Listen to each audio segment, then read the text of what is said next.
Good morning, shalom, shalom. All right.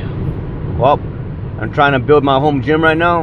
I'm trying to get ready so we can start working out at home.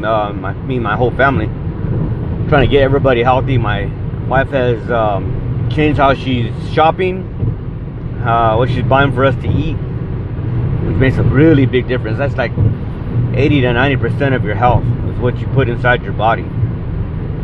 And that's not only the food that you eat, but also the things that you read and things that you see, the things that you hear. I just want to, hopefully somebody out there is listening and understands that, the better you take care of your body, the better your mind will work, and the better you'll be able to perceive things, and the better you'll be able to understand things. They actually are two different things: perceiving things and understanding things. And then the way you'll be able to convey the things you have learned to others, which is what an intellectual is. An intellectual is somebody who can understand things, break things down in their mind, and be able to break it down in a way that others can relate and understand. That's what an intellectual is. Anyway, it's just going through my mind. Anyway, well, I might make this video just to bring up a couple of things that are going on right now, things that I'm seeing, things that my family's experiencing. There's a lot of hardship right now. A lot of families that are struggling just to buy food. We came across a family that was they're struggling right now. They went through some hard times, and they got ripped off, and some instances that happened in their life, and they're just in a really hard time right now. But I know that's not the only family. There's a lot of others that are doing the same thing.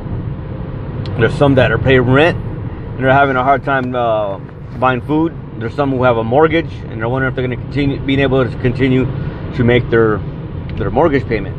And that's different things. I had a sister of mine, a spiritual sister. She once said that, it might not seem like a hard thing to you, but that's their mountain that they're trying to climb right now, and they're trying to overcome right now. And I thought about that, and this is a long time ago. I'm talking about, maybe 20 years ago. About 20 years ago, that I heard her say this. And to some people, you might see somebody with the issue, with the problem, and say, oh, that's nothing. Why is that bothering them? They need to get over it and blah, blah, blah, But that's their mountain. That's their pain. That's their struggle that they're going through right now. And we should never minimize each other's sorrows and pains, but still help each other out in whatever it is that they're going through. No, I don't believe that you should hold on to that struggle, hold on to that pain. Don't hold on to that bad time, that bad circumstance. I don't believe you should hold on to that for your lifetime and make it a crutch that will enable you or handicap you from achieving and being successful. That I do not believe in. But when you're going through it, you're going through it. But I had another sister tell me, right now I'm going through the fire, but I just got to remember to keep going through it. And that makes a lot of sense. Don't sit there and burn up in it, and die in it. Keep going through. If you're going through the fire, go through it. And go through it as fast as you can get through it. And one thing I learned from my pastor is back in the days when we were younger, a pastor was speaking, and he said, if you fail, if you struggle, if you stumble, and if you fall, pick yourself up. Don't sit there and waddle in it and sit there and just drown in the mud. Pick yourself up, dust yourself off, and continue to move on. You have to you got to just keep on moving. You can't stop, because then that whatever it is that happens, it's gonna defeat you more than once. It's gonna defeat you over and over and over again, and we can't get to that point where we're letting our fears and our mistakes rule our life. We got to continue and continue and continue to push on, to struggle. And I just see a lot of people going through a lot of things, and we're gonna really need each other in the next coming years that are gonna come across this earth, and the things that are going on. There's a lot of stuff going on. Our water's being tainted, our food's being tainted, the air that we breathe is being tainted. Even the sun rays that are hitting us are not the same as they were back when we were young, because the way the ozone's been messed with. So there's a lot of things going on. The Bible tells us, wars and rumors of wars, and what's going on right now. There's a lot of stuff going on that's written in the Bible that we need to be aware of. Not scared of, to be aware of, and to be prepared. Okay, now there's a certain kind of preparation that I believe that every single family should have. And number one, make sure you have the word of Elohim, you have the word of God inside your heart. Make sure you know how to pray. Make sure you know how to pray for one another. Make sure you guys understand how to speak to each other even without words. Listen to what I'm saying. If you get to a circumstance and you need to relate something to somebody, you need to get their eye contact. You need to relate information to them that will save your life and their life without using words, so that whoever else is around does not understand what's going on and does not see what you're getting ready to do to protect yourself. Okay, you need this as a body language. Is something that you guys need to practice, and just in case you need to get out of a certain situation. Okay, now I'm not trying to tell you guys this by fear. I'm telling you this by practicality, to know how to get in and out of a bad situation with as little words as possible, and just being aware of your surroundings and what's going on. Me and my wife were standing outside of a restaurant, and had one of our brothers that was there, and he grew up like me. We grew up in the streets, so we see things a little different. And just like started out of my peripheral vision, I could see certain things moving, certain people doing certain things. And I told my wife, let's go, get in the car. I looked at him and I just gave him like a nod of the head, and he's like, yeah, we're out of here. And he got in his car, we got in our car, and we left. He understood what I was saying, and we didn't even practice this. Because the way we grew up, we just kind of understood. I don't even know how to explain it. We just kind of understood. And I told my wife, and she's like, what's going on? What happened? She realized something happened, but she didn't know what happened. And I told her, I said, we were getting surrounded. I said, we had one guy move on us. They're making eye contact. One to the right, one to the left, and one behind us. I go, something was getting ready to go down, and we're right smack in the middle of it. And I'm not sure if we're part of it. There's got something else going on, but we're not going to sit there and wait for the outcome. We had to leave. Something bad was getting ready to happen. And so we left, and we left in safety. And we just, the Father has given certain people certain gifts, certain understandings, to help save lives, but we can pass that on, and that's what I'm trying to pass on to everyone who's listening right now. There's these things where these people are throwing eggs at the car windshields, and it turns black, and you can't see out your window. Even if you use your windshield wipers and use water, it gets worse because they're putting stuff in it, and they're mixing some kind of chemical. And what's happening is you're forced to pull over, and they're coming in and robbing you at gunpoint from your car. So these are just things you need to be aware of. There's another one where they're putting a piece of paper, like a white piece of paper, on the back of your car in your window, and like a white piece of paper or something. And if a woman gets out of her car to go back there, what's going on? She gets in her car, she turns it on, she has her purse there or whatever belongings she has. She gets out to go see what that paper's about. Might look like a note or something. And when she gets out to do that, they run to the car, they jump in it, they take off, and they have ran over people doing this. So, like I said, just be aware of your surroundings. You see something abnormal, something doesn't look right, like what's this? What's that? No. Get out of there. Get out of that situation. Just get out of there and get somewhere else. Never take the same path home over and over and over again. Just take a different path home, just down a different street, do something. You don't know what's going on around you.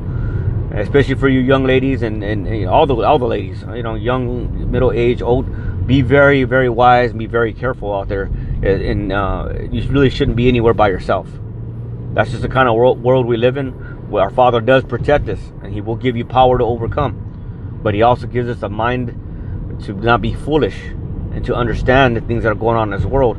And the Scripture says that the children of darkness, have greater knowledge or wisdom, or wiser than the children of light. Why does the Bible say that? Because we take things for granted. Oh, my Father's going to protect me. My Father's going to protect me. Yeah, that's fine. Yes, He will protect you. It doesn't mean you can stick your hand in the fire. You're going to get burned. Okay, so you got to use some common sense. And one thing I know about common sense, it's not common.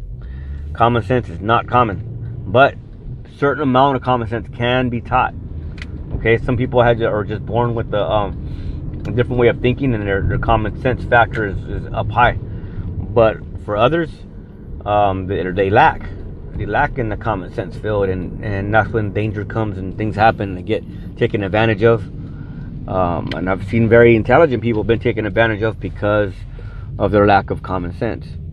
And so just be aware out there. I'm not trying to spread fear, really, because if you know me, and if you know the things that I teach and the things that I hate the most, there are two spirits that I hate the most. The first one is fear. And this Bible says that Elohim, God, has not given us the spirit of fear, but of love, of peace, and of a sound mind. Okay, love. Of course, we know what that is. It's an action word that puts others before ourselves. Peace. We're peaceable with all man, within and without. We're peaceful. That sound mind, that stilled mind, that mind that's not taken advantage of. It's not here and there. It's straight. It's concrete. It's got a pinpoint accuracy. It knows exactly what it wants to do. That sound mind. It's stable, and we need to have that. And the other spirit that I hate the most, and I don't use hate a lot, but for these spirits I hate them, and that's suicide. I hate the spirit of suicide. And if you don't believe that these are spirits that are out there, in, how can I say it? Attacking, it's a good word, attacking many people, many people who just can't find their way, and life is getting so hard. Some people, children are committing suicide because they're being bullied at school or bullied at home or whatever situation. Mothers and fathers that they don't know how they're going to make it and feed their families anymore. They don't know how they're going to survive. They've just lost it all. They lost a loved one. Whatever the situation is, that spirit of suicide comes in. Oh, it'd just be easy just to end it all. No, it's not. It's a lie. Stand strong. Stand strong. Fight against the fear. Fight against the pain. Fight against the heartache and the woe, all the emptiness that you feel inside, and that ripping of the heart. You need to stand until as time goes by, and let the Father and let the Ruach, the Holy Spirit, heal that pain and that suffering. Our family went through a great tragedy when my daddy was he's my grandfather. I call him Daddy, but he was murdered, and they never found his killer. And my family was really, really torn apart and hurt and damaged, and we can still feel the effects now. And it took a long, long time for me personally. As far as everyone else, I can't speak for them, but for me, it took me a long time to get over that pain and that anger that I had inside. And if you're going through something right now, suicide is not the answer. That's an evil, foul spirit that needs to leave you and get far away from your mind, and even the thought of that. There's people who love you, and you matter. You really matter, and the world needs you. It needs your light. This place is getting dark. We need all our lights to start to shine. All of you who are brothers and sisters in Yeshua, Jesus, we need to let our light start to shine brighter and brighter in this dark time. We have the power to overcome. We can make a difference. We are the salt of the earth. We are the light of the world. That's what the Father said. Now, Yeshua, Jesus, he's the light of the world, and he's the salt, but he made us to be just like him, because he says it out of his own words, his own mouth. Now you are the lights of the world. So he made us, he put himself in us and said, now I lit you up, and you're a light into this world. Go be that light. And I just really trying to reach out to people who are suffering right now, who are going through things, and by any chance that they might not be able to ever see this video because they don't have phones or computers or whatever. But if you know someone that's going through that, pass this message along and help them. Help them. Pass the message, give them something. Even just repeat the words that I'm saying, the things that you're hearing, even if you don't show them the video. But if you know someone that's suffering, and maybe you can, for some chance they do have a phone, send them this video. Encourage them. Somebody needs to speak to them. Sometimes it's a stranger that needs to come and speak to somebody, and not somebody who is close as a family member or a close friend. So it's just some stranger coming off and telling you to your face, hey, You need to fight against anger. You need to fight against fear. You need to fight against suicide. You can win. You can overcome. You can do all things. You matter and you're needed. Because it's all true. It really is. The Father didn't put us here by chance. You weren't born without a purpose. You are born with a purpose. And your purpose is to let your light shine, to glorify our King, to help one another, and to build yourself here in this world. We're in training ground. It's time to grow. So if you're going through something, I'm praying with you. I hope you get through it fast. Hope you get through it fast. Because as soon as you get out of it, the faster you will grow. Because the pain will make you grow. All right. Well, shalom, shalom. I got to get over here and get to work. Hope you all understand what I'm saying. Please pass this along. Subscribe to the video. Send your comments. It really helps to get it out to more and more people. Just please be there for one another. All right. I know that I still need people in my life. I need good people in my life. And I think all of us do. No man is an island unto himself. All right. Well, shalom, shalom. Talk to you soon. Bye-bye.